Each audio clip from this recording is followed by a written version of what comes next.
Chattahoochee Riverkeepers and Georgia politicians, they're trying to get answers after a government office used to measure pollution in the river turned up on a federal government termination list. Atlanta News First reporter Joshua Skinner has more on what's on the line for some researchers and what could happen if that data stops.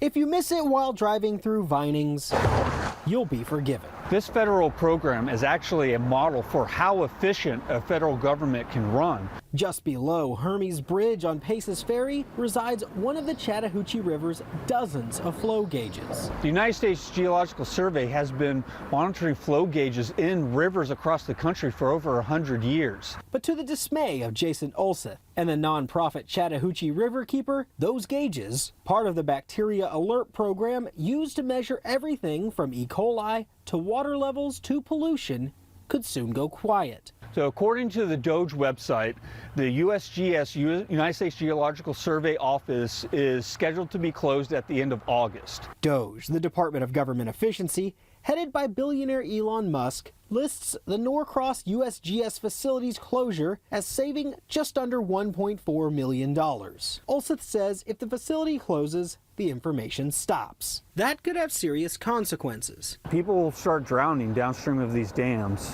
because there's no warning on the flow coming out. The flow gauge data has been key in the ongoing saga of pollution released by the R.M. Clayton plant in Atlanta. The data is also used by Georgia Power when pulling water out and water treatment plants when putting water back in. Without it, what happens is uncertain. Georgia Senators John Ossoff and Raphael Warnock are pressing for details, asking in a joint letter to the Department of the Interior, will USGS staff from the Norcross office be relocated? Have employees in USGS's Norcross office been terminated? And how will the government ensure there is not an interruption in service to the USGS Water Science Center's critical mission? Olseth says a shutdown would mean a recovery time measured in years, and the nearly 1.5 million people who set foot in the Chattahoochee each year could know a little less about what they're literally getting into. Nobody's going to know what's happening.